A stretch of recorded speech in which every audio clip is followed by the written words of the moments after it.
welcome to Gaming the System. I'm back.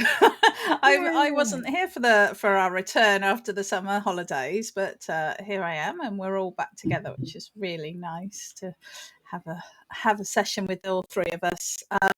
So obviously it's me, Jem, and Alex, and Matt, and we're going to be talking about gaming and feminism through a gaming lens and gaming through a feminist lens and all of that today. So our topic for today, we thought we would have a look at some industry news, and we're going to start with the GTA 6 hack, and just have a chat around that and some of the information that has come out about that. And then we were planning to talk a little bit about the latest news from Ubisoft. So, does anyone feel confident in explaining where we're at with the GTA hack? Or I've got an article here that I can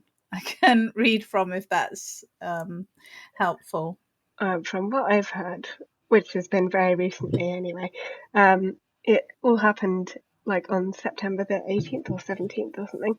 And this hacker or individual who acquired about 90 odd videos of footage and all sorts of things that they shouldn't have been able to get from Rockstar, posted under the username Teapot Urban Hacker or something. I can't remember. Yeah, I did have a chuckle when I read that. Yeah, which was quite an odd one. Which they think is apparently now two people, that Teapot and Lily, apparently, from what I've heard.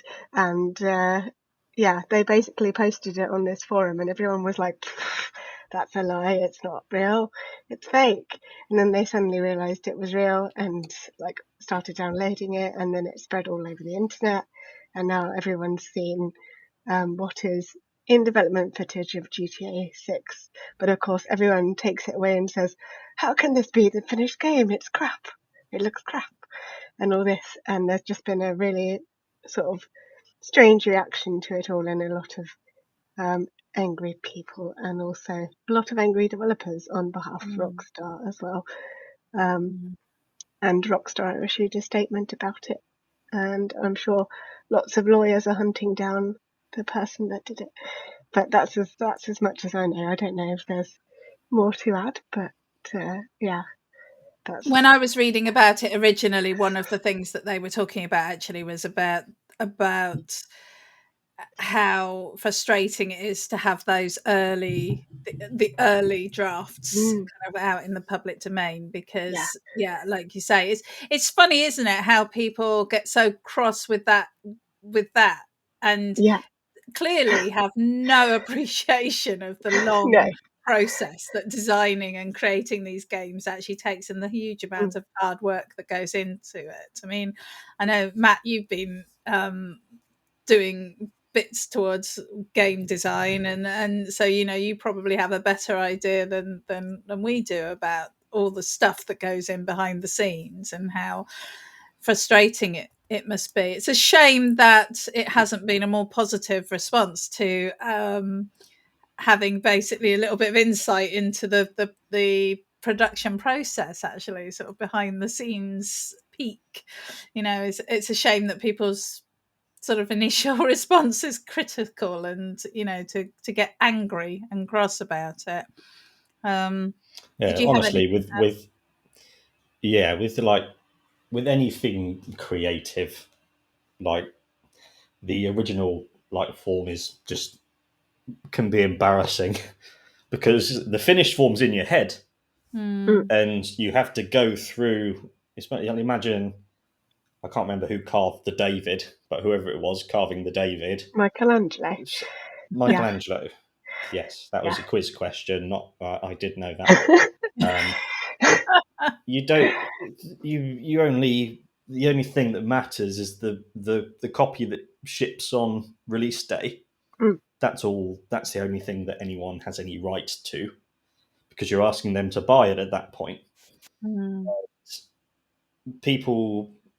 So it doesn't matter. It's like the same with the uh, the sequel to Skyrim.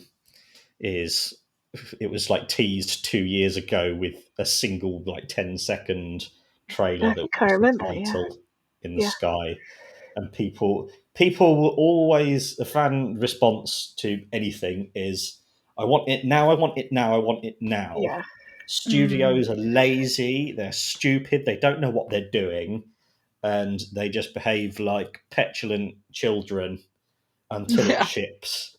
And just like with anything, with 99% of creative stuff, apart from the Sonic film where they fixed its teeth, yeah. once they did that, you can't try and guess what people want, because then you'll go insane. You think, oh, that person won't like that. This one Yeah. might want to play as a girl, but this one will want to umming and ahhing.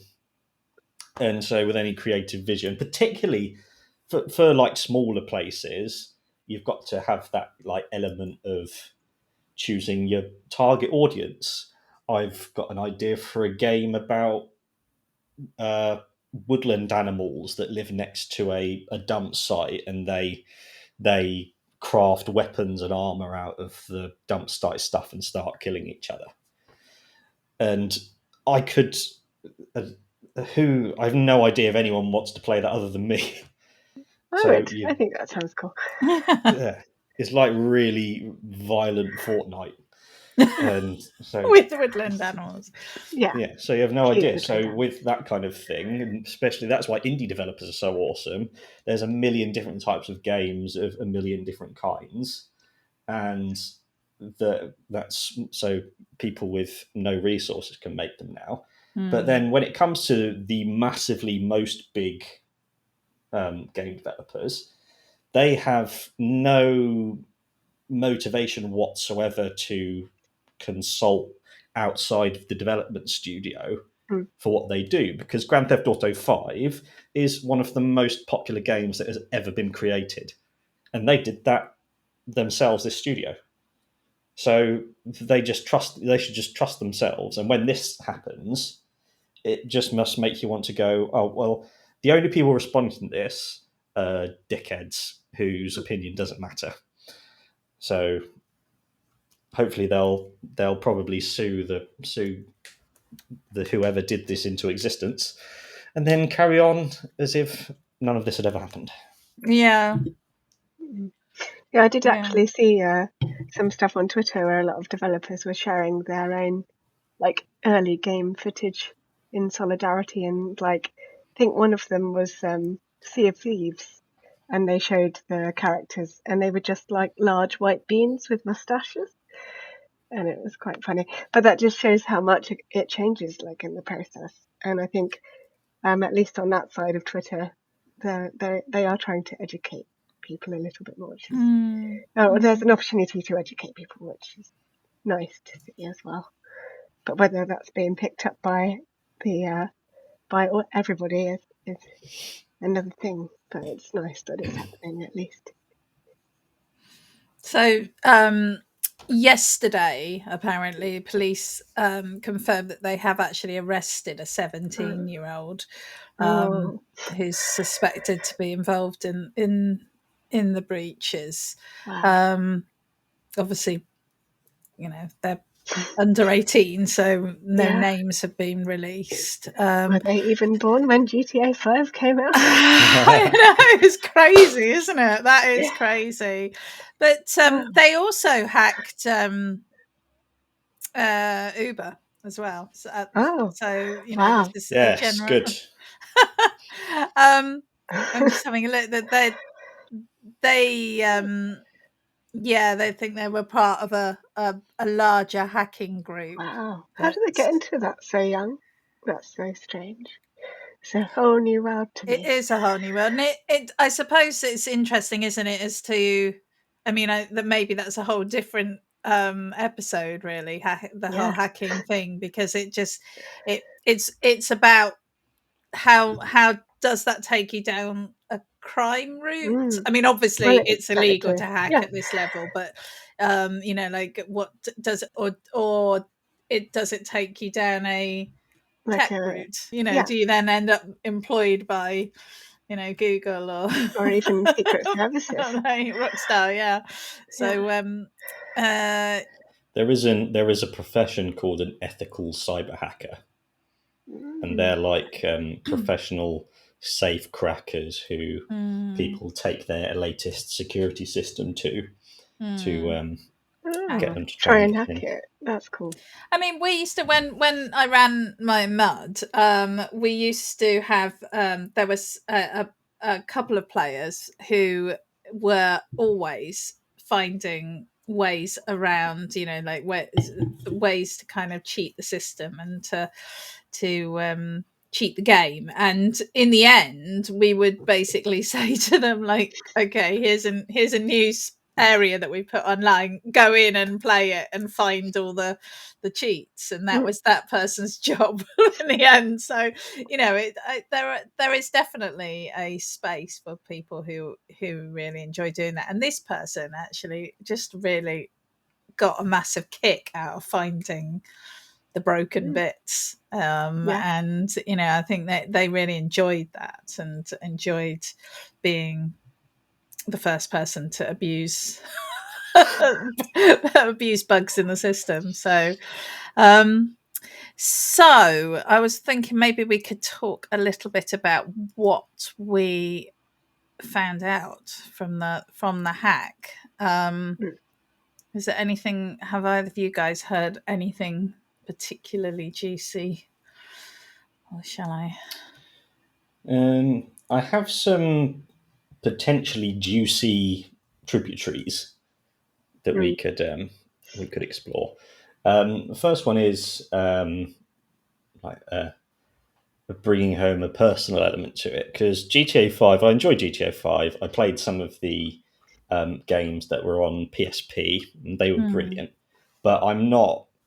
If they said, "Oh, Matt, you you're not allowed to play GTA anymore," I'd go, "Okay, I'm not too Mhm. bothered." Mm. So this doesn't really hit home for me. So I was wondering if each of us, if we think about a game that we are desperately looking forward to, and how you'd feel if stuff came out beforehand. Like the So for me, yeah. yeah. So mine would probably be um, with, because then this shows like there are always going to be a consistent population who are just dickheads regardless of anything, and Hmm. they're the ones especially that you shouldn't listen to at all. But then when you take God of War, for example, it's coming out in 2 months' time. It's been in development for 4 years now, and there have been multiple times that it's been delayed. And the director from the previous game, Corey Barlog, came on probably at the start of the year just to say, "Look, we really appreciate your guys. We're working as hard as we possibly can to deliver the best game possible whilst keeping our studio happy and healthy." And it was literally just him stood there next to the statue of Kratos in the lobby. And most people, true fans, I would argue, go, "Yeah, good on you guys. Mm. I don't care how long it takes. Um, you guys, you'll make the best thing you possibly can, and we support you." Whereas there's criticism, there can be criticism going like, I criticised the first trailer that came out, and I changed my mind on most of that. Um, that's like genuine criticism from someone who cares. But then there's the dickhead population who just want to complain and be angry and stroppy children. Mm. Is it Diablo that you're looking forward to, Jen? Baldur's Gate, Baldur's which has Gate. Yeah. been in beta for forever. I'm Yeah. not even sure it's ever going to come out of beta. They keep promising it and then they keep pushing it back, which I think is one of the points that I was thinking around this. That like even when a game is almost ready, it can still be very not ready. And so I think it's interesting what you're saying about, I mean, how would I feel if a game that I was really looking forward to, I wouldn't care because I wouldn't read the stuff, I just wouldn't go and look at it.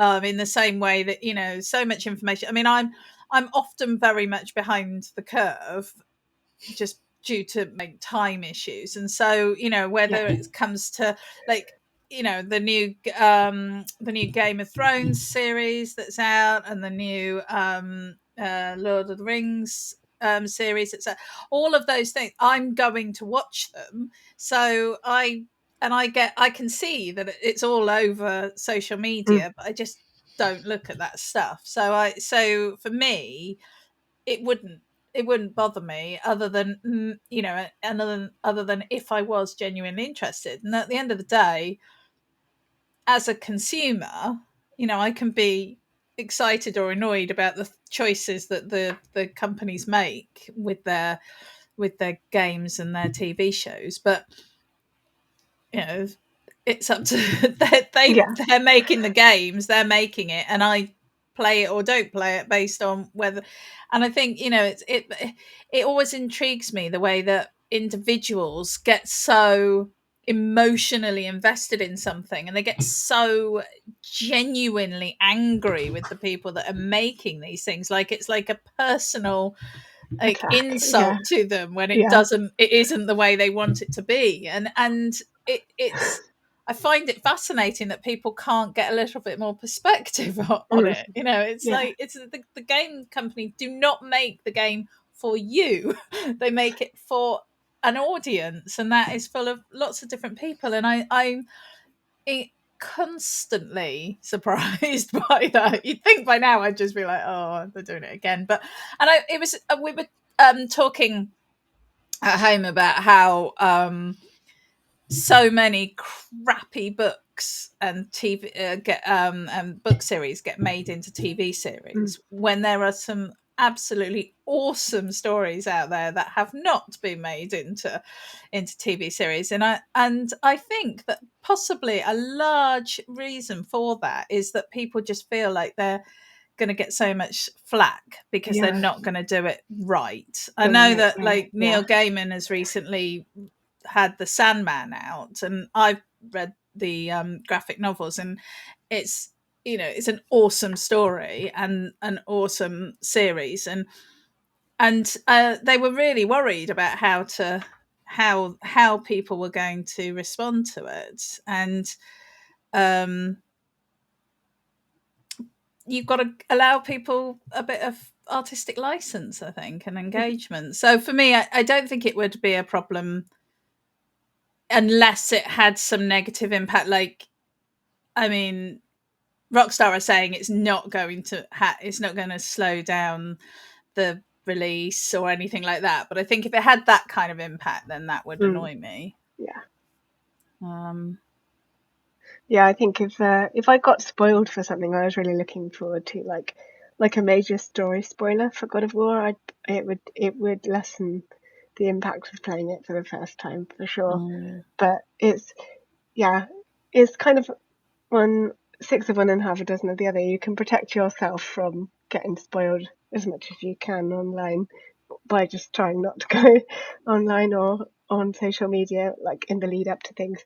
But sometimes spoilers happen. I got spoiled for Game of Thrones, one of the deaths in Game of Thrones once, and that was not so great.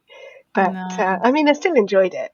It was just much less impactful already knowing what was coming. But if something like that is spoiled, it definitely has an impact. But I think from stuff that's been leaked for GTA, it's mostly developer footage and then some details about like the types of playable characters and the location of the game, from what I can understand. But other than that, there's no major details that have been revealed. No, I mean, I think one of the main things that sort of made me prick up my ears was that there was something about the possibility of playing a female protagonist, which obviously is a positive thing. Now, Matt, you've said you've played them all. So one of the things that we've heard quite a lot about GTA is how misogynistic it is, and how problematic it is. And actually, I've come across a list of like controversy timeline for GTA, and it's going through like all of the episodes, and there's one just literally like picking one at random. There's something where they said they've called it the 2004 release of San Andreas, caught some flack, um, uh, but its biggest point of contention was the controversial hot coffee mod, which gave players the access to an initially inaccessible mini game, but it has still been put in there. So, it's going to become accessible, isn't it? There's no point in putting it in there otherwise. Where the main character has fully clothed sex with his girlfriend. And it was supposed to be a hidden scene that was supposed to be an inside joke for Rockstar developers. Yeah. So I think, is obviously GTA is not a stranger to controversy, but have they ever had a female protagonist? Have you ever been able to You play a can female? play as a woman in GTA Online, but not in the main story. that is the you get no credit for path of, instead of choosing a female protagonist and making you play as them, you're going, you can do whatever you want, give us brownie points. Yeah. They don't deserve it. I don't think you can ever play as a woman. But I not think in the main story, no. But yeah. no, they feel like they're just, so some games are ahead of their time, like Last of Us, bringing in muscular women.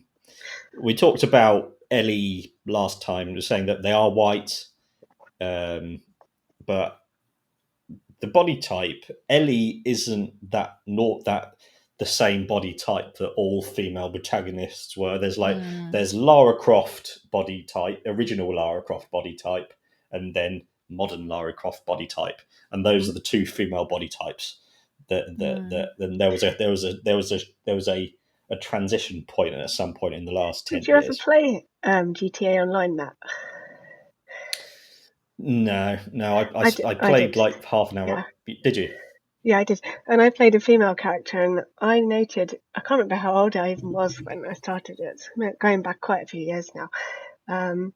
But I picked a female character, and I noticed that you could move around body types. And I think how you did it was you picked like two people from a list of like parents, and they dictated the body type and like the features of the character that you were playing. I think I could be like completely misremembering, but the kind of body type I ended up with was actually fairly masculine for a woman. I would say it was quite broad-shouldered and quite tall, not small by any stretch of the imagination, and quite sort of dour-faced and mean and rough-looking. Because you're basically going around robbing people and shooting people all the time. Yeah. So yeah, and that was I remember thinking that was interesting, definitely. But you could wear flat shoes, but you can also wear like stiletto, like really thin stiletto heels and all sorts of stuff. But yeah, I mean, it wasn't the biggest spectrum ever in terms of body types and skin types and things, but definitely going to the hairdressers was interesting as well. I know. Did you ever do that, Matt? In the I main was game? very boring. I would just keep my hair the same Ah, okay. Yeah, the you entire did have game. to actually earn quite a lot of money to change your hair, because every time, even if you wanted to just look at a hair type, you had to pay for it. That's Not about like right. pay. I mean in-game currency, Yeah. not like actual money. But yeah, so I went around and rubbed a few places just so I could look at all of the different hair types. I was like, I need to know. But there were This is all definitely data some, for our missus. yeah. Yeah, I robbed a Definitely few some. places so I could check different Yeah, hair. yeah. No, it was good. No, I remember there was definitely some representation in terms of different ethnicities for hair types, like different cornrows and all that sort of thing as well, Oh, that's which good. was quite good. Yeah. But yeah, no, I just remember that being a thing I remember from playing it, but I haven't played it for probably at least 3 or 4 years now. Because I think it's on PS4, and then I never Mm, got it for PS5, obviously, because why would I have already played it on mm, PS4? Unless I mm. absolutely love a game, I'm not going to buy it twice over. No. So, do you think that um, that these games should allow the ability to play, multiple genders, or I know we've talked a bit about it in the past about the idea, like some games lend themselves to a specific gender, or some games that are very story led and Mm, things require you to be something because it rolls with the story. I mean, this GTA feels like a very sort of male dominated masculine yeah, world, and is it woke gone mad, to have the ability to play, I a don't see woman in why. that scenario. I don't see why it would be wrong to have a woman within that world. I mean, it is very masculine, definitely, and there was a lot of times I felt very uncomfortable with a lot of the content that was being showcased within the story. But that's just because that's GTA, and I'd never played GTA before GTA 5. I only bought it because it was the game of the moment at the time, and the most popular thing, and everyone had it, and I was like, okay, well, I'll give it a go. And Mm, but there was a lot of times where I was just like, I don't know if I want to watch this cutscene or, that kind of thing. right. But I don't know if that's just my naivety, not knowing what I was getting into or not being familiar with the GTA universe, Mm. or just it being uncomfortable sort of by design. And Matt, you haven't gone out and robbed any banks, or you know to I can't say that I have, No. but you can't it, say. I my assessment of, because whenever anything is as popular as this has been and continues to be, they've made it for PS3, PS4, and PS5, one of the biggest Oh, games of yes. all time. Yeah. It's just you can't argue with success. So it means that there is something in a profoundly large, like, chunk of the population of the planet that loves this this game and the worlds that it creates in it. Mm, Um, so and I feel like the games are very zeitgeisty, and GTA 5 was like it's the ultimate satire on America and Los Angeles in particular, Yeah. and just the tone of it, like the tone of Skyrim and the Fallout games, they're the same tone, even though they're set in completely distant, um, different settings. It's the same mm, tone. Same with Red Dead Redemption and the GTA games. There, there's something in that the universes that Mm, they create, but they are products of their time, sort of, with the, like, some of the, like, sex scene stuff and the hooker stuff.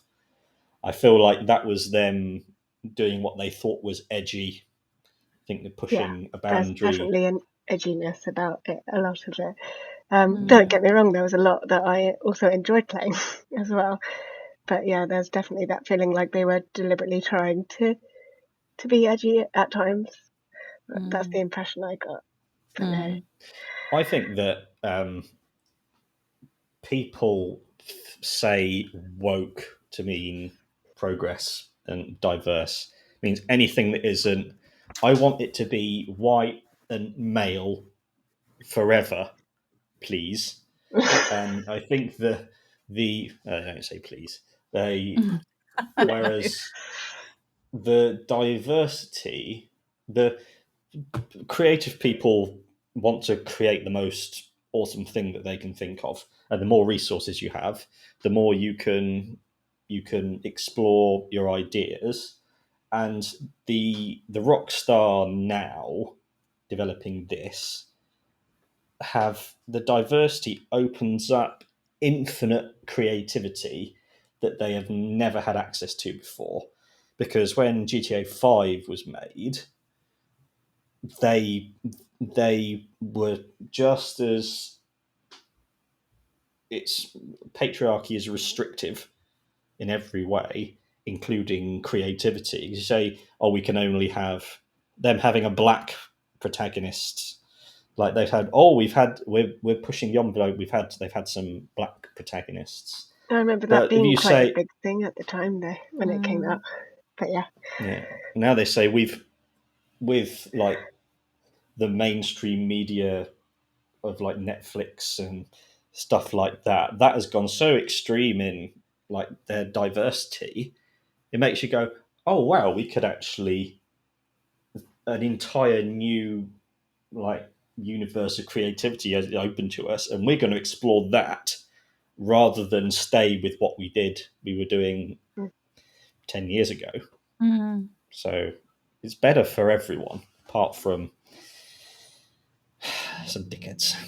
Yeah.